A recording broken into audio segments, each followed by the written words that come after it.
there are men like this who are typing in things to help their partners, to help their children, to help themselves, and they're finding crap. Yeah. Or they're finding mom blogs, and then they feel isolated because it's not a man's space. Mm-hmm. And I just grew more and more passionate about the fact that women supporting women is great. Men supporting men is great. But people supporting each other so that we can all show up for ourselves and for our children. That's the key. So to be a woman running a man's dad-centered brand is an incredible honor and challenge. And it feels like I've been having the best graduation party ever. Hey guys, this episode is sponsored by Tranquil Turtle Massage. Tracy over there, the founder, she's a small town girl from Montana, loves God, loves her family, loves her friends, loves working out, fishing, and camping. She has a passion for helping those in need and enjoys being creative with woodworking, crocheting, healthy baking, pottery, and cooking. Look, she began her massage journey back in 2010 where she graduated from massage school up in Anchorage, Alaska. She specializes in her signature massages, the Hanu infusion and the Hanu Ashiatsu, as well as the gua sha and manual lymphatic drainage. If you're looking for a massage specialist and someone who can get you feeling good, go see Tracy down at Tranquil Turtle Massage. And while you're there, check out CDA Microblading, offering Coeur d'Alene's best tattoo brows, plasma fibroblast, tightening, and PMU services right there in the heart of downtown Coeur d'Alene. Make sure you book your appointment at pnwmobilemassage.com.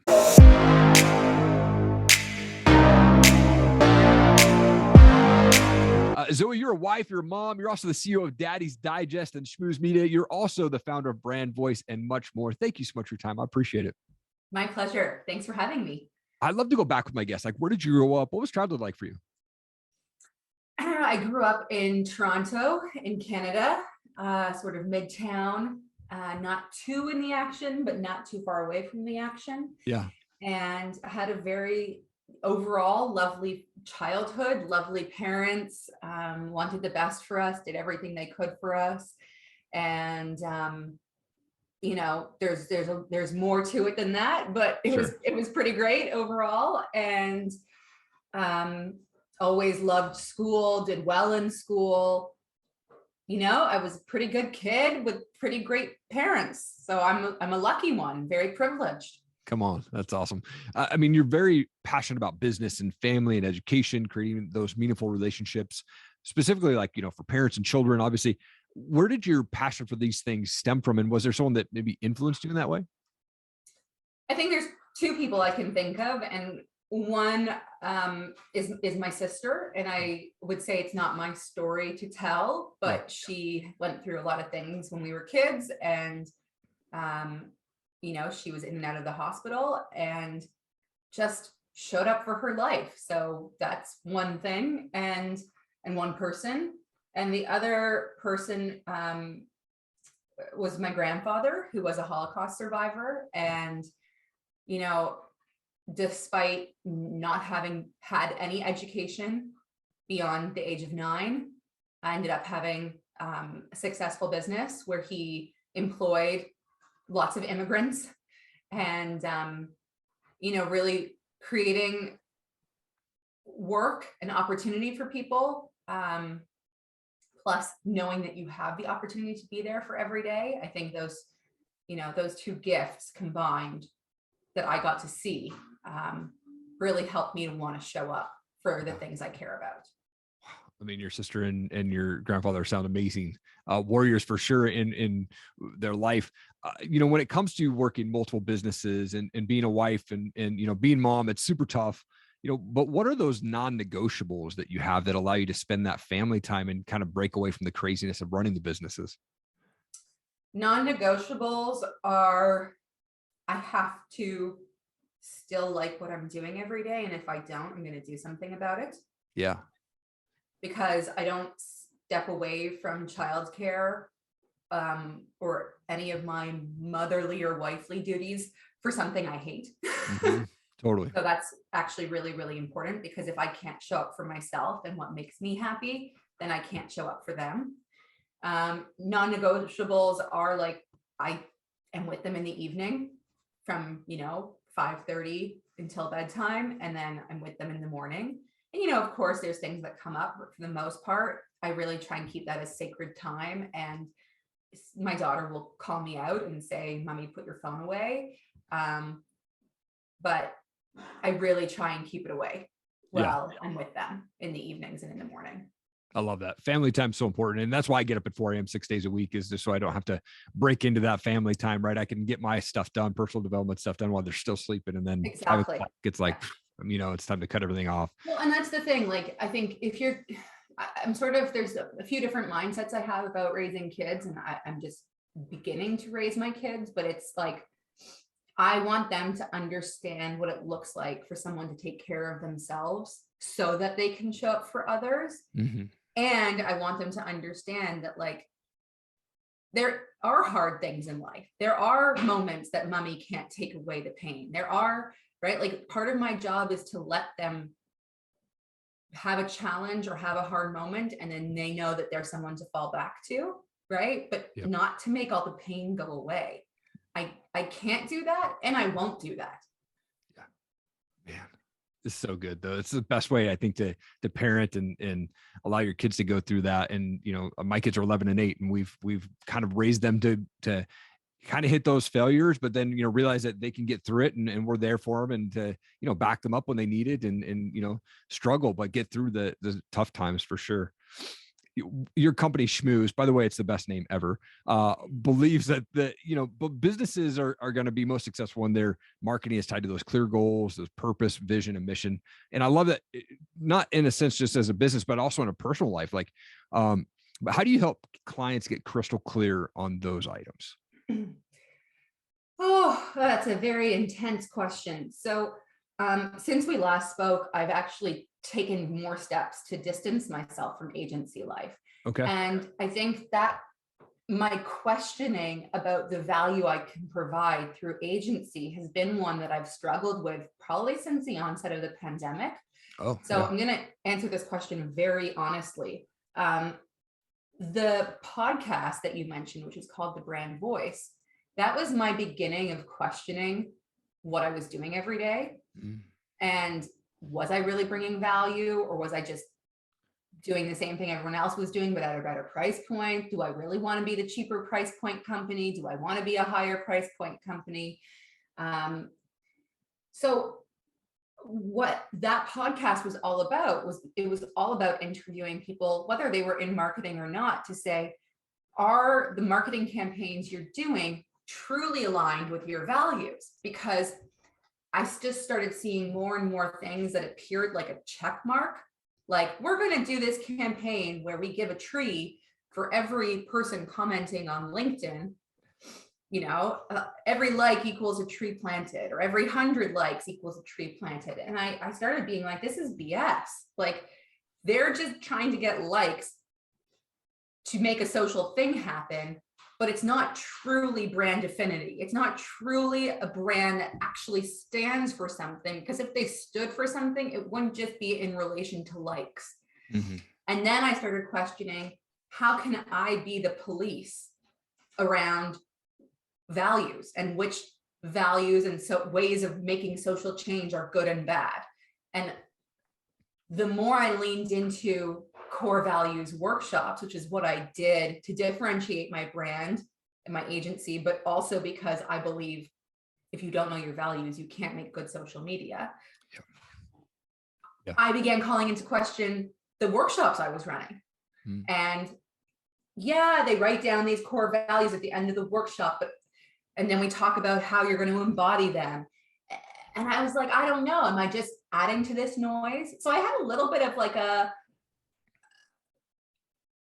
fall from this success that I had created at the onset of the pandemic into this world of being like, is it all just a check mark and that's it? And it really felt like it was. So I started making big changes, which is what led me to Daddy's Digest. And as I've gotten more and more entrenched in Daddy's Digest, the agency just doesn't excite me as much, and it doesn't feel as evolved as where I've gotten to. So I love Schmooze. I love the name Schmooze. Yeah. And I think that Schmooze has some good services, but I don't think that's where my energy is moving forward. I completely understand. I've got two podcasts, the Top Rated MMA Show and the Erik Allen Show. It started with Top Rated MMA in 2017, and my passion really isn't for that anymore. It's more for the Erik Allen Show, which is what we're doing today. And so I've been really struggling with like my identity as a top rated MMA guy for the last couple of months, going, man, do I want to continue this? Do I want to continue that? But my focus and my passion, my love is talk with people like yourself, entrepreneurs and people that are just change the world. And I'm like, man, that's what people know me as. How do I step away from that? And then now launch into this new show, or this, Erik Allen Show has been around for a while, but I think more people know me from the other show. And so that's been an identity crisis I've been struggling with. And so I'm actually made the decision that at the end of 2021, I will not be continuing with Top Rated May podcast. I'll still have the name and brand for a while, but I'm not going to put that into really my plate anymore. It's going to be more all around entrepreneur marketing and business focused. Well, that's why I like talking to you, Erik, because I think you can appreciate, and I hope other people can too. Yeah. If something's no longer serving you, then you're not really doing your best job for it anyway. Yes. Right. Yeah. So yes, that sounds selfish, but selfishly, the world needs the best version of you. Yeah. Yep. So even if it's like, I laid some people off from Schmooze, and that was a really hard thing to do. But I also knew that I wasn't showing up as the boss I wanted to in that place anymore. And that, I always thought of Schmooze as a classroom. And I said, this classroom is a classroom that everyone has chosen to come to. And my team was as big as like 25 people at one point. Wow. And I said, and when they're ready to go on to the next grade, they're going to say, thank you to what I learned from this classroom. And now I'm going into my next one.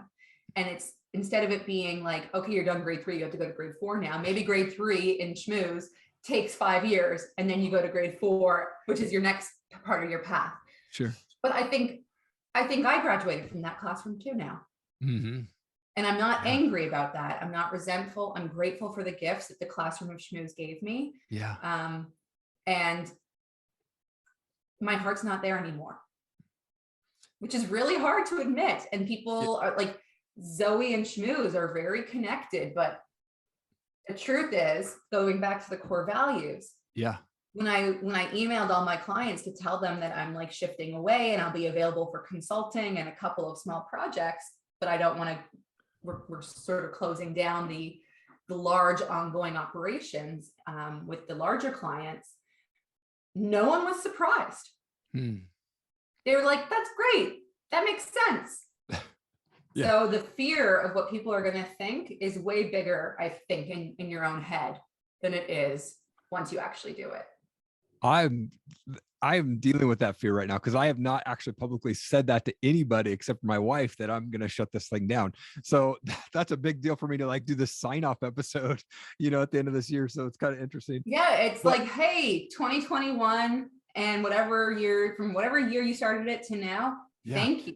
You gave me so much. I got so much from you. I helped people based on where I was at then. And now I'm here. Yeah. That's beautiful. I love the classroom perspective that you just mentioned, because now, as soon as you said that, I was like, oh man, I'm graduating here. Like I'm finally going up a grade and getting into something else, and it's like graduate already. Don't keep going back to grade 12. Go off to college now, Erik. Like it's fine.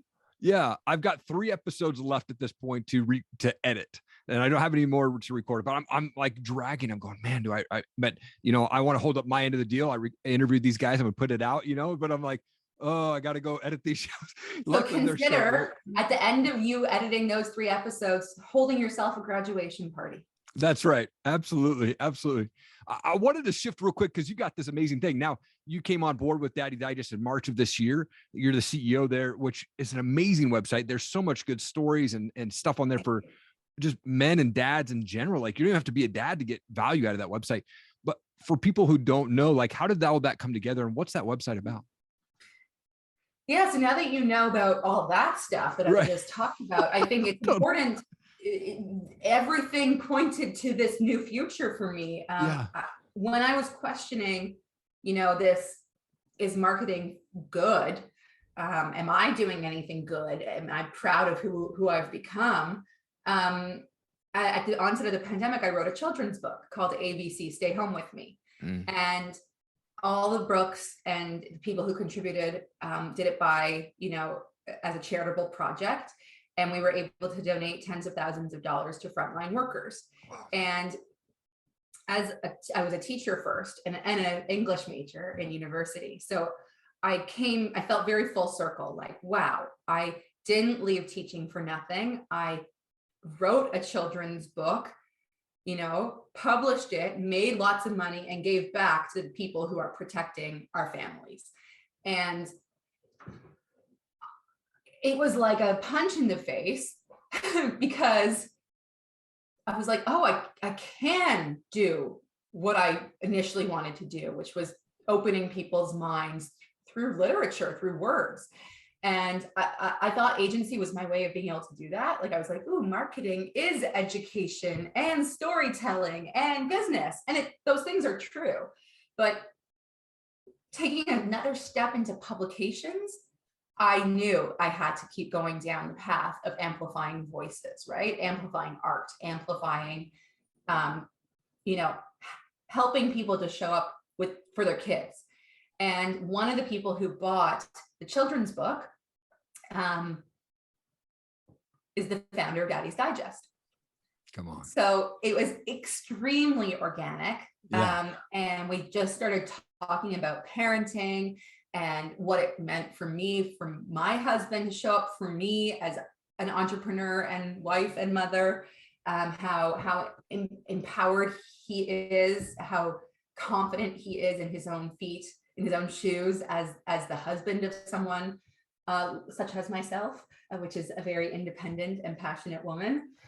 And also a woman who struggles with her mental health, and he protects me and does internet research for me so I don't have to go into the vortex of Google. Sure. What I found, through these conversations with Vic, the founder, and then with my husband back at home, there are men like this who are typing in things to help their partners, to help their children, to help themselves, and they're finding crap.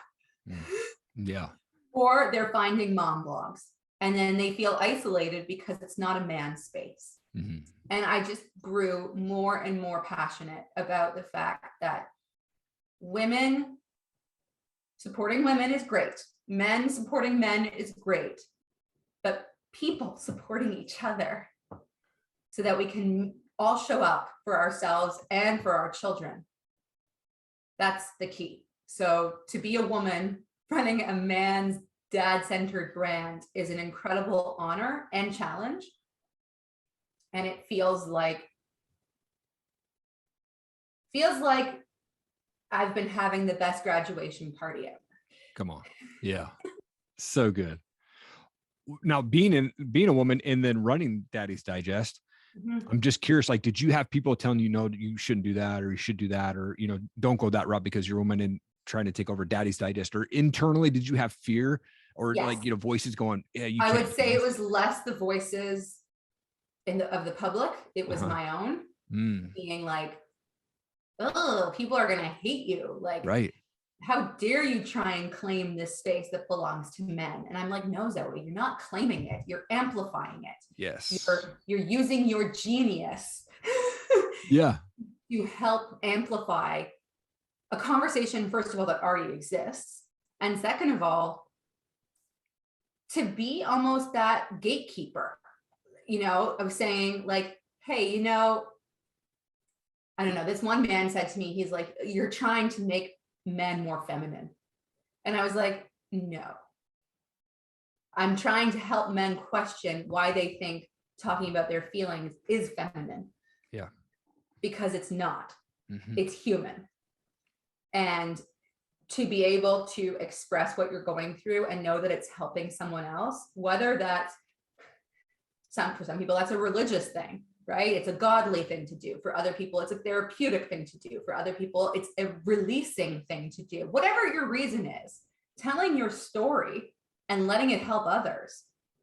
Isn't that what life is all about? But Yeah. it transcends everything, right? And parenting is not a gendered activity. Right. You became a parent somehow, by adoption, by surrogacy, by, I don't know, by being assigned guardianship, by birth, by contributing your sperm, whatever it is, you've become a parent. And you are a father figure, or you're a mother figure, or you're a grandmother figure, or a grandfather figure. There's a child relying on you. Full stop. What the heck do you do now? Yeah. Wow. Man, I'm so excited for you to do this and be a part of that. And I mean, by the time this comes out, it's got to be close to, I mean, because you started March 2021. There's so much good stuff coming up. So you'll be there probably within, a year or close to a year by the time this rolls out. And just saying, like, I'm so excited for you. Your passion for this is amazing. And from a man's perspective, I love that you kind of have that women's mindset to help us amplify those emotions that men go through, because we are scared to sometimes share our stories. And I mean, I'm 42 now. I didn't share my story till I was 39 years old. I just held all that in, just thinking, well, I'm a manly guy. I don't want to share this. Sometimes I can't imagine the pain people are in holding these things inside of them. Right. And it's interesting because some of the things I learn about men are so incredibly painful, but they're willing to tell me right away. And I think that's like the opportunity and the challenge of having a publication like this, because I honestly get contributions sent to me all the time. And, with my small team, it's like, oh my God, like, we have to post this, but how? And we need to have something coming up before it that's a little softer and a little funny, because if we just are super depressing every day of the week, it's going to be too heavy and no one will read it. So you have to find ways to bring levity in and, go through the roller coaster of confronting yourself as you confront parenthood. Yeah. That's what happens, right? Totally. You're like, oh, there's a child here. And then you're like, oh, it sounds like me. Oh my God, that reminds me of this. Oh my God, that reminds me of that. Oh my God, I'm projecting. Yeah. Oh man, that's dead spot on right there. That's awesome. That's what it feels like, right? So and then you're laughing because this child has said something so ridiculous that you just are joyful to be alive and witness it, right? Yeah. So it's just this like, what the F do I do? And lying on the floor laughing. I mean, my husband and I were like lying in bed the other night, before bedtime, and just like laughing about what our 4-year-old was saying. And we're just like, where did she come from? Such a fun age too at that 4. That's awesome. Oh my God. I love to ask the question because I'm a big music guy to kind of finish out the show there. What's a favorite type of music for you? Do you have a favorite band that you like to listen to? I'm pretty eclectic when it comes to my music choices. Okay. My dad was folky. Okay. So like Bob Dylan is always rolling around somewhere in the background. So yeah, some like pretty, like I like acoustic guitar. I like some interesting stuff. Okay. I'll leave it at that. But yeah, I really appreciate, there's a song called Classical Gas, and I really appreciate that. Look it up, but it's just finger picking on the guitar, and it is like a storybook. Oh, sweet. I will drop a link to that for sure in the notes of this. Zoe, such an honor to have you on my show. You are an amazing world changer. I'm so excited for what you got going on, and so excited to be able to kind of collaborate with you on some videos that I'm putting in through right now. So super stoked about that. Thank you so much for the opportunity, and thank you for coming on the show today. It's truly an honor. Thank you. Likewise. I really like talking to you. Always since the first time we met. So yes. Thanks for having me. Thank you so much for checking out the show today. I wanted to just take one quick second of your time to point you to erikallenmedia.com. I have a ton of free and paid content on our resources tab. Click on that. Tons of books, tons of websites you can go check out. Some secret websites in there as well for you. But listen, I am available for hire for anything from product videos to content videos, review videos. I do a lot of how-to and explainer type videos, box opening videos for brands. I also do laser engraving for anything that's wood product. So if you need some, coasters made or fun tags or something like that, shoot me a DM. Happy to help you out. You can check out some of my work on our YouTube channel there. Really appreciate you checking out the show today. Thank you so much for your time. Have an amazing day.